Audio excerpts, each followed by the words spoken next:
Hi, welcome back to my channel. Today I'm going to be showing you how to get this look with the original Norvina palette from Anastasia Beverly Hills. So thank you very much for watching. Okay, so I'm going to start off with primer and also foundation. I'm using the same ones that I've used in previous videos, but not combining it with the TikTok hack because I don't really need my makeup to last all day. While we're in lockdown, I'm not really going outside, so it really just becomes a bit of a pain when you're having to take your makeup off later. So I'm just going to do the primer and foundation and then get straight into the Norvina eye look. 1, 2, 3, come on!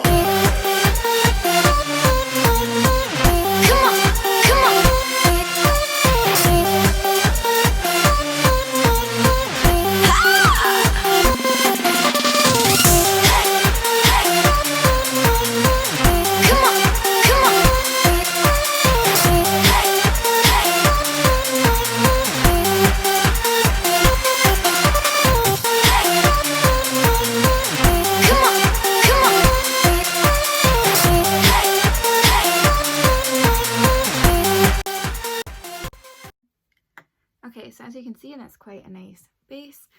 The Pore-Reducing primer is excellent. I honestly just I'm in awe with what it can actually do. And the foundation, I don't need to use a concealer after putting it on. It really does camouflage my whole face, basically. So this is a Norvina palette that I'm going to be using today. It is one of the first Norvina palettes that came out, so it's not one of the new collection. And this is the colours that are in there. As you can see, it's quite new to me. Still got everything still in there. I've got the plastic I just took out in the drawer. And I'm going to start by using the base shade and just putting that all over my lids. 1, 2, 3, come on!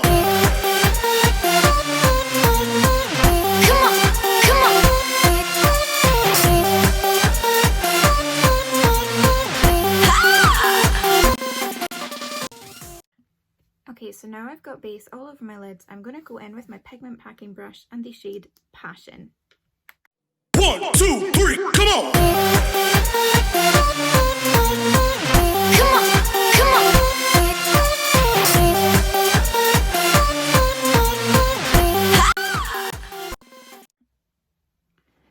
Okay, so now that I've done that, I want to take my blending brush and just start to circle outwards to blend that up towards the brow line.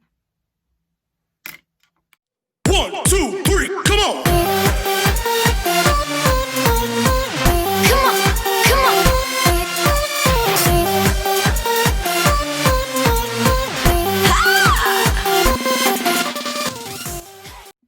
So now I've blended that out, I'm going to take the same brush and into the shade Love and just put that right above where I've just blended out, just kind of on the edge, and not too much product either because I'm not looking for it to be a bold line, just a nice blend into this nice lighter shade.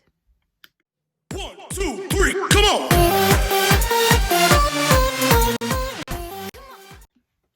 And then you're just going to use the blender brush a little, no extra product. If you've got any excess, just wipe it off or blow it off and just tap it and do your little circles to make sure that you're not left with an extreme line and that it does have a nice sort of gradient blend. And now we're ready to cut the crease. So the product I'm going to use to cut the crease is the Cut Crease Canvas from Revolution Pro. I've used it previously and didn't enjoy the brush, so I am going to try using just a bit of a sturdier flat head brush. I'm just going to take the product from here and apply it directly, just giving myself a bit more control. 1, 2, 3, come on!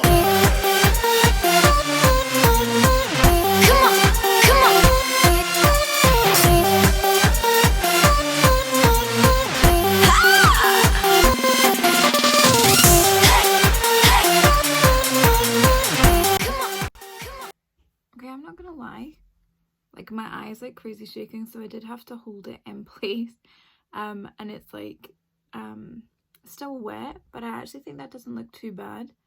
I'm kind of impressed that I managed to do it. I do think a smaller brush would be better, so I'm going to look to see if I have one for the next one, but I'm just going to go ahead and crease the other eye using this, and I'll be right back.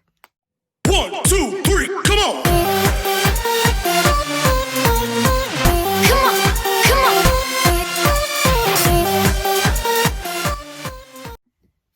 so by no stretch of the imagination is this perfect, but given that that is my second attempt at ever doing a cut crease, I'm really happy with how easy and straightforward it was.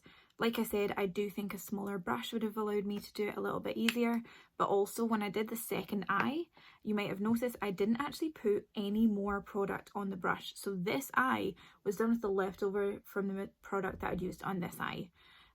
Which means that you really don't need a lot, and you need to make sure that you don't have too much then sitting on the brush, because this one has set like so much faster than this. This one's still a little bit wet, so it just shows you the difference. Using too much product really can be a hindrance when you're doing your eyes. Okay, so next I'm going to do my shimmers. With shimmers I always use a flat head brush. I just find it easier to tap the product onto the eye to get it to where it wants to go, or where I want it to go, and stop it from being too metallic-y. So you really do need to be tapping rather than dragging. I know I've said that before, but for anyone who is new. So I'm going to start with Drama. Oh, Drama, just right here. It's a really deep purple shade. I'm not going to use a ton of it, and I'm going to put it on the outer lid. Before I do that, because this is something I'm not going to be looking to blend, I am going to use a setting spray and just apply it directly onto the brush before I dip into the shimmer. 1, 2, 3, come on! Come on, come on.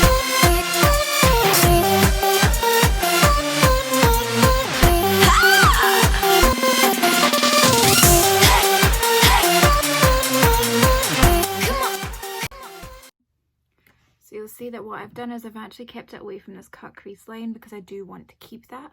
And what you could do is leave it as it is just to create the contrast. Put in a glitter shade. Glitter liner works really well there. Some people will also use the pigments with a bit of colour just to create a bit more contrast between the shades. I'm yet to decide which of those I'm going to do, but what I will do next is go into the shade Rose Gold. 1, 2, 3, come on! Come on, come on.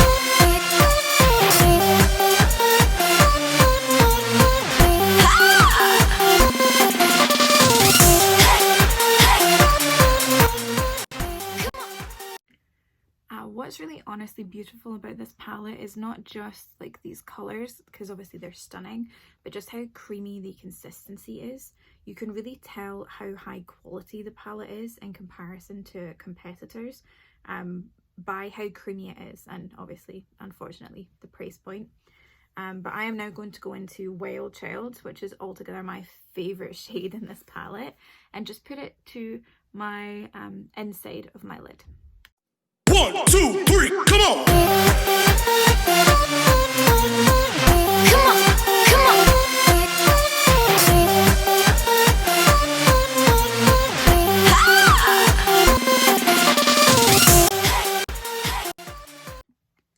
Now that I've applied that, I'm just going to go and do the under eye.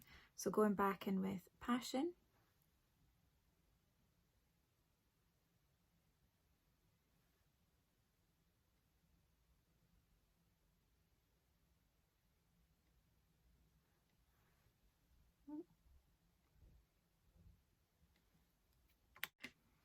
And then the second shade is Love. Just the same shades that I put above the crease.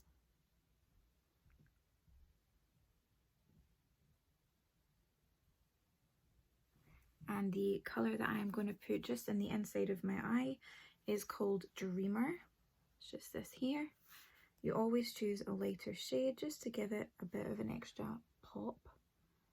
And then if you just blend that up and round and down and round,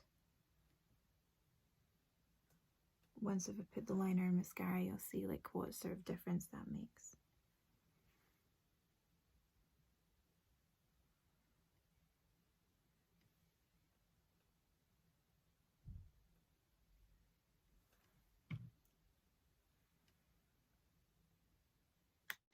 So for the liner today, I am going to use the Maybelline Tattoo Liner. I've not actually used this one before. I usually use a NYX liner, but I heard that this one was particularly good, so I thought I would get it to try. first thoughts. It seems like sturdy enough packaging, which is always nice. And the brush seems to have some resistance, but not too much, so it will be flexible with you, but also not try and go like everywhere. Some of them where it's like too loose and doesn't have any hold, I find that you just end up getting it like all over your eye, like you're trying to do a wave rather than a cat eye. 1, 2, 3, come on! Come on, come on.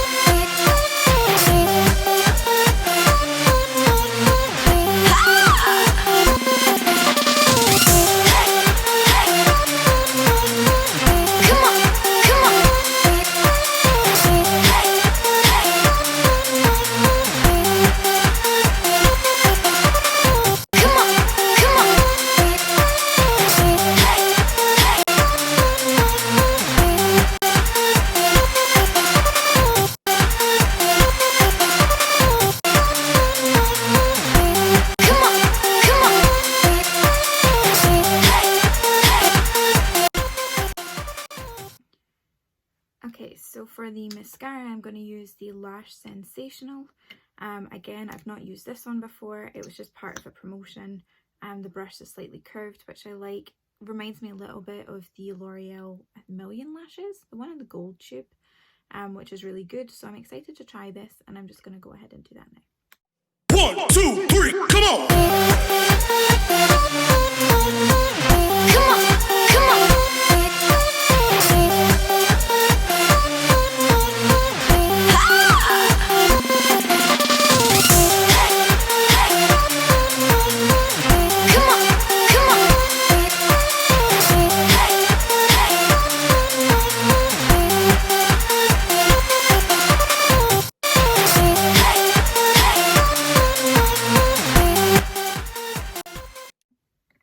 Okay, so about 20 coats in and I don't hate it. I would say that sensational is maybe not the word that I would use for it though either. It could be because this look is quite intense on its own, and I do think that the tattoo liner kind of set some of my lashes, so then like it just kind of made it really difficult to like fan it out.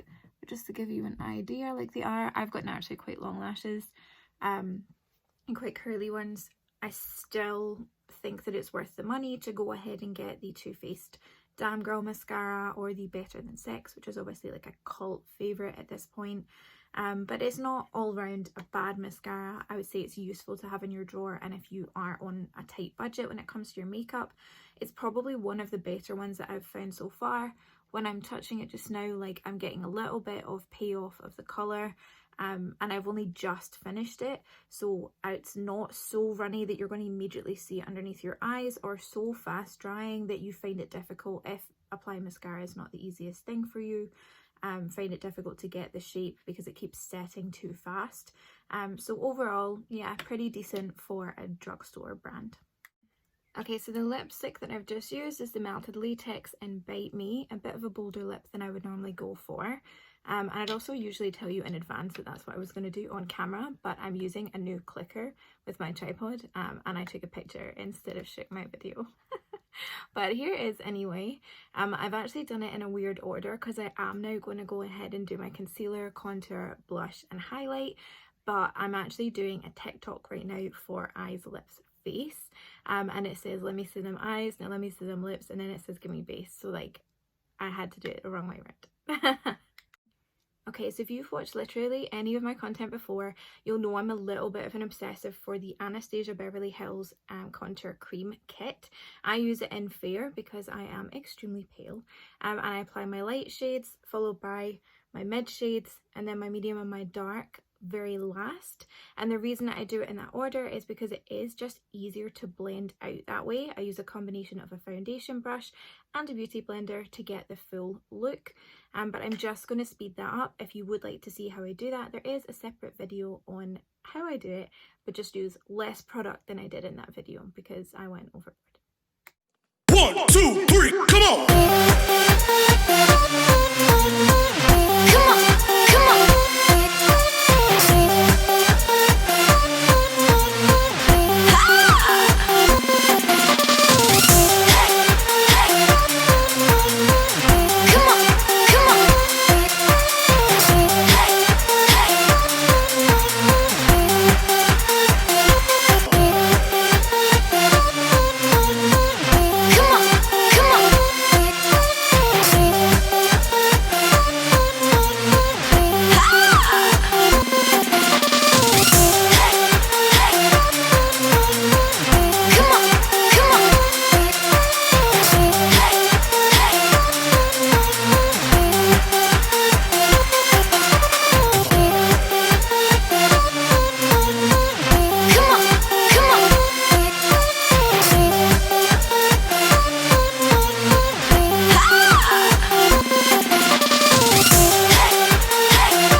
Okay, without using any product, I am just going to use my blender brush to just lightly blend here where I've just added the contour.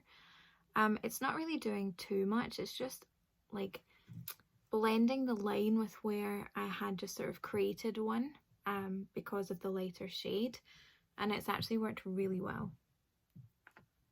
I'm really happy with that. So the next step I'm going to do is just do blush just along here. You do tend to keep it more in the sort of apples of your cheeks.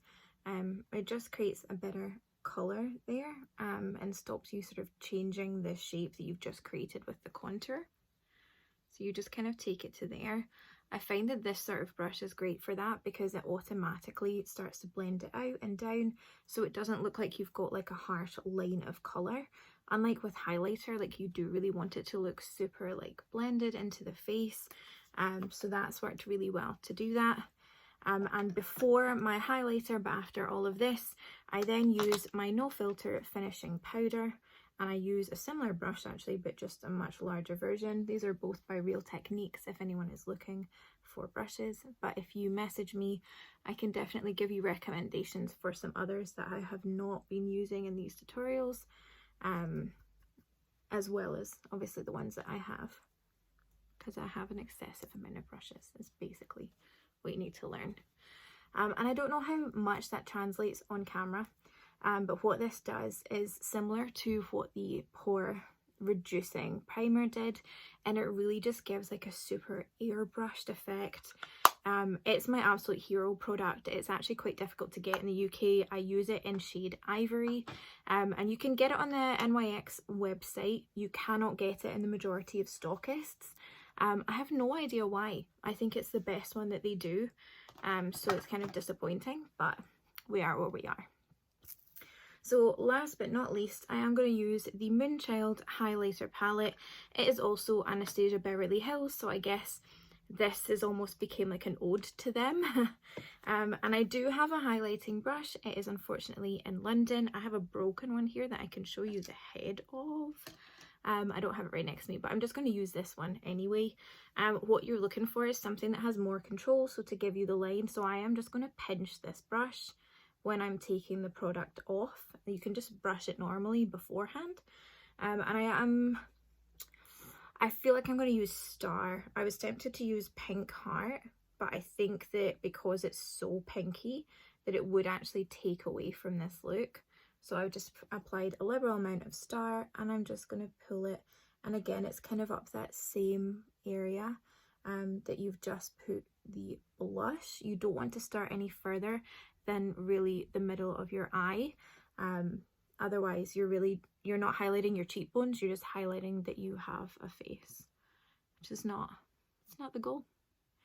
So you do put it on your cheekbones. Typically people will put a little bit on their nose, potentially a little bit on their forehead, though not everyone does that. I just like the sort of luminous look of it. Again, a little on the chin, and you can also put it, I'm going to find this really difficult now because I've done my lips first, but you can also put it on your Cupid's bow and it just really highlights it. I'm going to use the brush I usually use for concealer because that's how I normally go around my lips, and just see if I can do that. Ooh. So it's made it a bit harsher a line than I would maybe have wanted. But I mean, that's what you get for doing your lips first. But yeah, so just highlights, and it just makes that more prominent, makes your lips pop a little bit. The same idea if you use the concealer going around your lips, it just finishes the edges.